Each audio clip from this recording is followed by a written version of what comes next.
नमस्कार दोस्तों, मैं Shabuddin Ali, motivational speaker, trainer and youth icon आज फिर हाजिर हूँ आपके सामने एक ऐसी बेहतरीन और ज़बरदस्त कहानी के साथ में।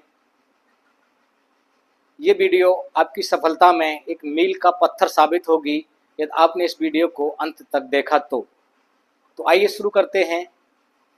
एक बार की बात है, एक गांव में एक व्यक्ति रहता था।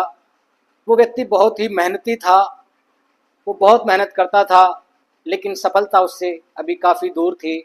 उसने काफ़ी प्रयास किए, उसने काफ़ी मेहनत की, लेकिन वो व्यक्ति सफल नहीं हो पाया, वो व्यक्ति कामयाब नहीं हो पाया। वो बहुत परेशान रहने लगा। तो एक बार उसके दोस्त ने उसको एक सुझाव दिया। बोला, भाई तू इतना परेशान है, बहुत समय से तू प्रयास कर रहा है, फिर भी सफलता तुझको नहीं मिल पा रही है, तो मेरा एक सुझाव है, अच्छा लगे तो मान लेना। यहाँ से काफ़ी दूर उस पहाड़ की चोटी पर एक बहुत ही पहुँचे हुए सिद्ध पुरुष रहते हैं। ये तू उनके पास जा और वहाँ से कोई गुरु मंत्र लेके आता है तो तू सफल अवश्य हो सकता है। वो बहुत ही महान व्यक्ति हैं, वो तुझे कोई न कोई रास्ता जरूर सुझाएंगे जिससे कि तू सफल हो सकता है। कहते हैं मरता क्या न करता। उस व्यक्ति को सफलता की बहुत तड़फ थी, तो व्यक्ति वह अपने गांव से निकला और उस महापुरुष से मिलने के लिए चल दिया। जब वो व्यक्ति उन महापुरुष के आश्रम में पहुंचा तो उस व्यक्ति ने उनको अपनी सारी व्यथा सुनाई। बोला, महाराज मैंने बहुत प्रयास किए, बहुत सारी मेहनत की, लेकिन अभी तक मैं सफल नहीं हो पाया, अभी तक मैं कामयाब नहीं हो पाया। आप मुझे कोई ऐसा मार्ग सुझाएं जिससे कि मैं अमीर और कामयाब हो सकूं और अपनी मंजिल को पा सकूं।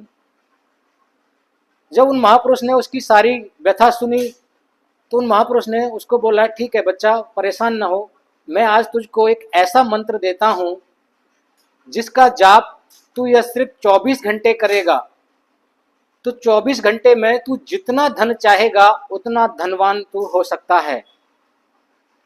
उन्होंने उसको एक मंत्र दिया और उसको बोले बोले जितना सोना तुझको चाहिए उतना बड़ा मिट्टी का ढेर अपने घर के आगे लगा ले और उसके सामने नहा धो के आसन लगाकर इस मंत्र का उच्चारण तुझको 24 घंटे करना है, बिना थके, बिना रुके, बिना कुछ खाए, लगातार लगातार लगातार तुझको सिर्फ एक ही मंत्र का उच्चारण करना है 24 घंटे। और देखना इस मंत्र की शक्ति से तेरा वो मिट्टी का ढेर सोने में कन्वर्ट हो जाएगा। जब उस व्यक्ति ने उन महापुरुष की ये बात सुनी तो उसको थोड़ा अजीब लगा और उसके मन में एक संशय आया। बोले, ऐसे कैसे संभव है कि मिट्टी का ढेर सोना हो जाए? मैंने आज तक कहीं ऐसा सुना नहीं है, कहीं ऐसा देखा नहीं है, लेकिन फिर भी ये कह रहे हैं तो मान लेता हूँ, करने में क्या जाता है। और वो व्यक्ति अपने गांव वापस आ गया। गांव वापस आकर उस व्यक्ति ने बहुत सारी मिट्टी ट्रैक्टर से, ट्रॉली से मंगाकर और अपने घर के सामने एक पहाड़ नुमा ढेर इकट्ठा कर लिया। और उसने बहुत सारी मिट्टी इकट्ठा कर ली तो दूसरे दिन सुबह वो नहा धोकर और आसन लगाकर बैठ गया और मंत्र का उच्चारण करने लगा और बोलने लगा, हे मिट्टी तू सोना हो जा, हे मिट्टी तू सोना हो जा, हे मिट्टी तू सोना हो जा। इस प्रकार उस मंत्र का उच्चारण करने लगा। उसका ये पूरा काम देखकर पूरा गांव इकट्ठा हो गया और उसको ये देखने लगा और सोचने लगा कि आज कुछ चमत्कार होगा। लेकिन वो व्यक्ति सिर्फ एक ही रट के हे मिट्टी तू सोना हो जा, हे मिट्टी तू सोना हो जा, ये कहते कहते उसको 10 घंटे गुजर गए, लेकिन मिट्टी का ढेर मिट्टी ही रहा। फिर उसने प्रयास किया और उसको 20 घंटे गुजर गए, लेकिन मिट्टी का ढेर सोना नहीं हुआ।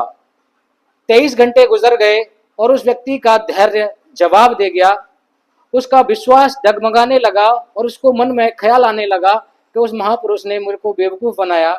मैंने तो ऐसा कभी सुना नहीं, मैंने कभी ऐसा देखा नहीं कि मिट्टी सोना बन जाए, पता नहीं है होगी भी कि नहीं होगी। उसका विश्वास डगमगाने लगा, उसका धैर्य भी जवाब देने लगा, लेकिन वो फिर भी लगा रहा कि हे मिट्टी तू सोना हो जा, हे मिट्टी तू सोना हो जा। 23 घंटे 30 मिनट गुजर चुके, लेकिन मिट्टी का ढेर मिट्टी ही रहा। अब उसका धैर्य बिल्कुल जवाब दे गया और उसको परेशानी होने लगी, भूख प्यास से बेहाल, आंखों के आगे अंधेरा छाने लगा, कमजोरी शरीर में होने लगी, उसको चक्कर आने लगा और वो व्यक्ति बहुत परेशान होके और लास्ट में एक बात बोला, हे मिट्टी तू सोना नहीं तू लोहा ही हो जा। और माय डियर फ्रेंड, यही वो क्षण था कि उसका मंत्र सिद्ध होने वाला था और वो मिट्टी का ढेर लोहे में कन्वर्ट हो गया। अब उसने देखा कि मिट्टी का ढेर लोहा हो गया। अब वो व्यक्ति दहाड़ मार के रोने लगा और बदहवास हालत में सिर पीटने लगा, बोले ये मैंने क्या कर दिया, एक और प्रयास किया होता तो ये मिट्टी का ढेर सोना हो जाता, लोहा नहीं होता, ये मैंने क्या कर दिया।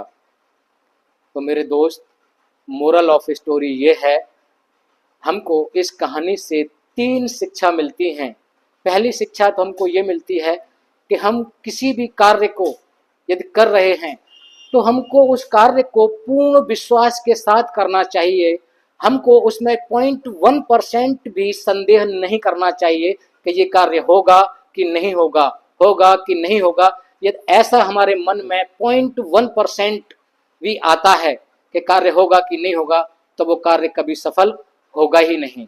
तो 100% विश्वास के साथ हमको ये कार्य करना चाहिए। यदि हम कोई भी प्रोफेशन में है, किसी भी प्रोफेशन में है, यदि हमको सफल होना है तो हमको उस पर 100% विश्वास करना अति आवश्यक है।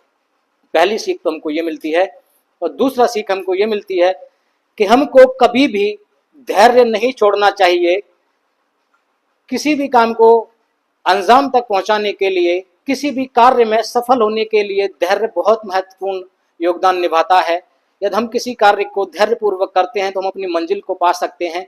चाहे हमको कितना भी प्रॉब्लम्स आए, कितनी भी परेशानी आए, कितना भी समय लगे, लेकिन हमें कभी धैर्य का साथ नहीं छोड़ना चाहिए। हमको अपना धैर्य बरकरार रखना चाहिए। तो दूसरी सीख हमको ये मिलती है।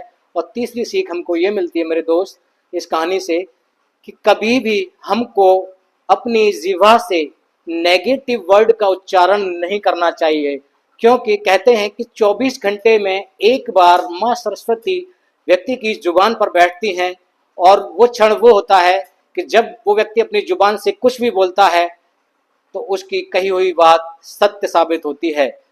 जैसा कि आपने इस कहानी में देखा, 24 घंटे में एक बार माँ सरस्वती जुबान पर बैठती है और 23 घंटे 30 मिनट बाद उसकी जुबान पर माँ सरस्वती का वास हुआ और उसने अपनी जुबान से बोला कि हे मिट्टी तू सोना नहीं तो लोहा ही हो जा, और उसकी कही हुई बात सत्य हो गई। तो मेरे दोस्त, तीसरी सीख ये मिलती है कि हमको कभी भी अपनी जुबान से नेगेटिव वर्ड का उच्चारण नहीं करना चाहिए।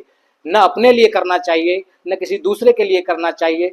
कहीं भी किसी भी कंडीशन में कितना भी बुरा प्रॉब्लम आप फेस कर रहे हो तो भी आपको नेगेटिव वर्ड का उच्चारण अपनी जीभ से नहीं करना चाहिए। क्योंकि हमको नहीं पता कि कब हमारी जुबान पर माँ सरस्वती बैठेंगी और कब हमारी जुबान से कही हुई बात सत्य साबित हो जाएगी। तो इसलिए मेरे दोस्त, हमको इस कहानी से 3 सीख मिलती हैं। ये थी कहानी। ये कहानी आपको कैसी लगी? यदि ये कहानी आपको पसंद आई हो तो इस वीडियो को लाइक करें और कमेंट बॉक्स में हमको बताएं कि ये कहानी आपको कैसी लगी, और मेरे चैनल को सब्सक्राइब कर लें जिससे कि अगला कोई मेरा वीडियो आए तो आप उसको देख पाएँ।